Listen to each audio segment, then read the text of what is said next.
Hello, my friends. Now, I just wanted to keep y'all up to date and in the loop while I'm working on a few things. Last time I was on Instagram, I was posting my weight loss journey. In 2021, I was 265 pounds. I was 265. It just pains me even saying that. And y'all was just out here letting me walk around, waddling around, eating everything that was in sight.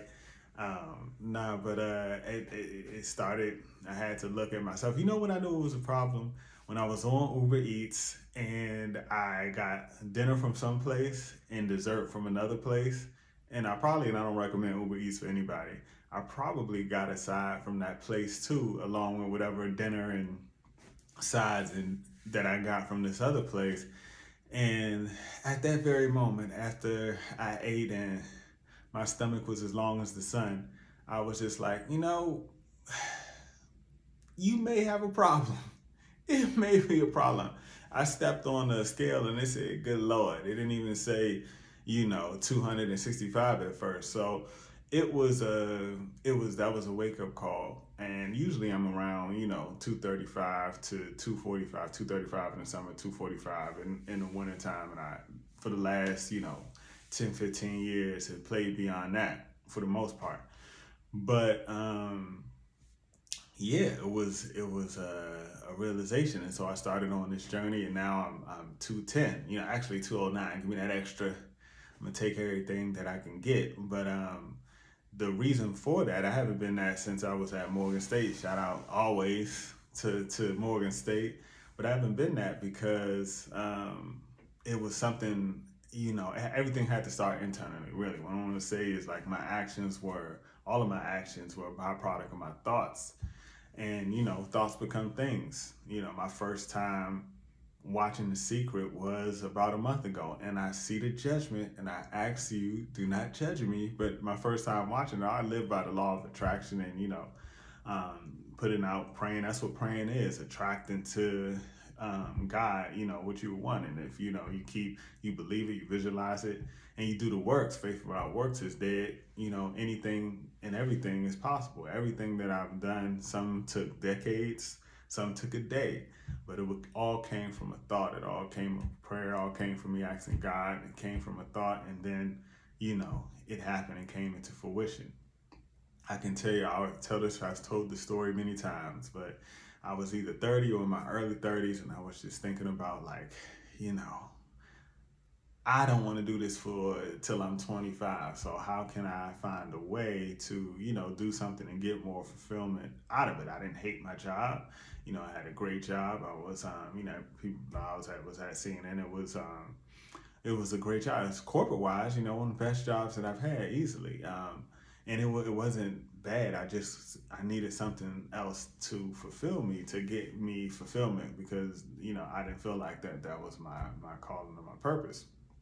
Anywho, I wanted to make some money, additional money as well, to start that process and contribute on it. So most people, what they need to make more money is they tap into 9 to 5 real estate or stocks. I already had real estate. That was already, I already had a home, and I hadn't got into the renting side yet, but that was in the making. And so now I was looking what I was going to do with on the stock side. So, most of the stock jargon is crazy. Like they're saying on purpose words that you can't understand, trying to speak above common language, just like lawyers speak, where it's all of these words that you understand, so you don't have to pay them.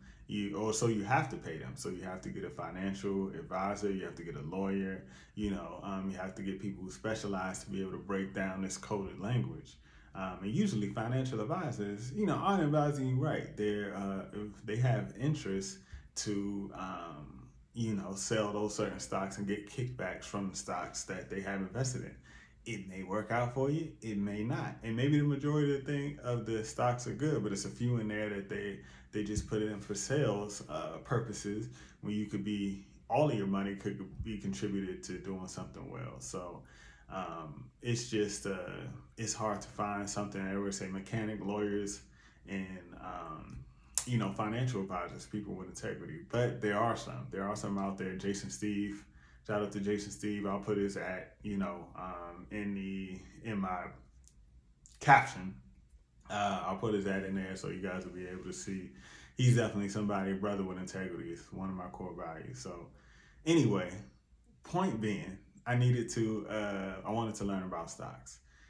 I say a prayer on Saturday. I'm talking to God. I said, I really am trying to figure this out. I looked up online. At this time, there were no earn your leisures. This is about, this is a while ago, probably about 10 years ago, or somewhere around there.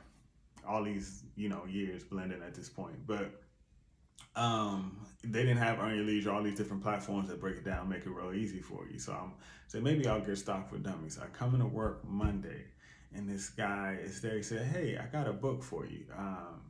And this is my coworker turned friend, and at this point, all of our friendship was just based on sports. All we talked about is football and basketball. I might not even know his last name at this point. This is all we talked about. And so he came in and gave me this book. It's called Millionaire Teacher by Andrew Hallam. And it was just like, I stood there for 5 seconds. And the crazy thing is that he's an atheist. So I was like, you're not going to believe this. But man, I just prayed about this. And we don't talk about anything but sports. And then you gave this to me. And then that opened. Then we talked about, finances. And that's a great book. Anybody want to understand, just basic investing for stocks on a level that everybody can understand. That's the perfect book. I would say Millionaire Teacher, Andrew Hallam. But that was a quick prayer. That was a quick, put it out there. Monday, got it back immediately. Working for a major network, been wanting to do that, since probably at least since, I was a kid. Being a journalist, wanted to do that since I was a kid. Just other things that I wanted to do with weight loss journey. We wanted to do that for a long time. Those things were decades in the making, but I got to the point where I had to put in the work. I had to visualize it. Like Mike G from Brothers United always say, you got to visualize this, you know what I want to say.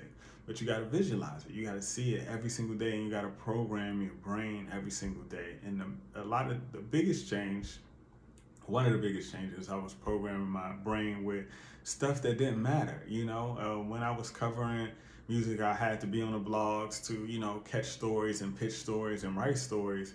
And after I stopped writing for the blog, then now I'm still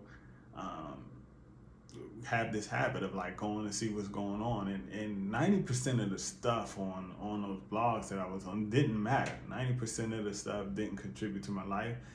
Most of the stuff was toxic.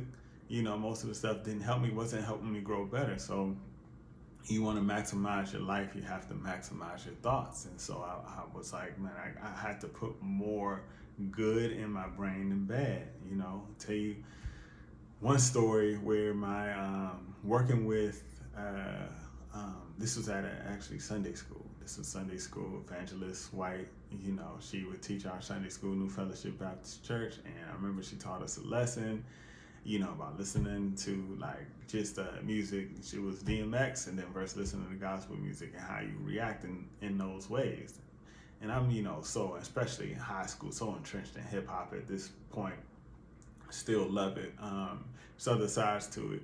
And so I'm like, man, I listen to DMX all the time. I'm not about to bite nobody. I'm not about to rob nobody. I'm not about to, do anything. And rest in peace, respect to DMX, that he was talking about his real life, and it was authentic, and what was going on, and it was what surrounded him. So that was authentic music.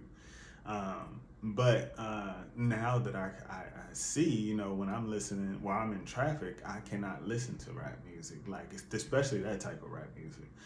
I can't listen to anything that's, be aggressive, because it's going to put me in a mood with traffic. You cut me off, I might want to pull up on you. You know what I'm saying? And all for what? Like nothing.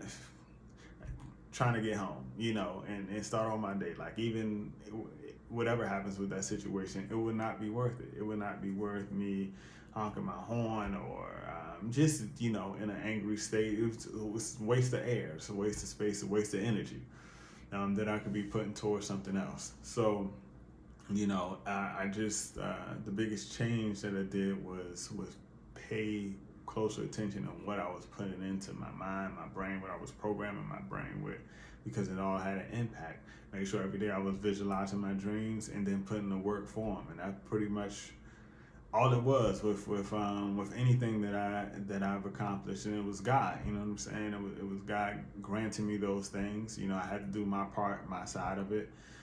But I gotta give respect. Anything that I've prayed and asked for, man, God has been gracious and gave it to me, and I have to give respect. Give due to that. And then also do my part. Do the works, do the part of that. So anyway, the ending is that your actions are a byproduct of my actions were definitely a byproduct of my thoughts. So as much positivity, as much you want to make more, you want to whatever you want to accomplish in life, feed yourself with that every single day. Minimize. I went on a fast recently, and I realized how much I was just how much time, extra time that I did have to do a lot of things when I wasn't distracted with everything else that was going on that wasn't important. So thoughts become things. Your actions are a byproduct of your thoughts. I'll be back probably next week. Not probably. I'll be back next week with something else. But appreciate y'all listening, and yeah, stay tuned for more.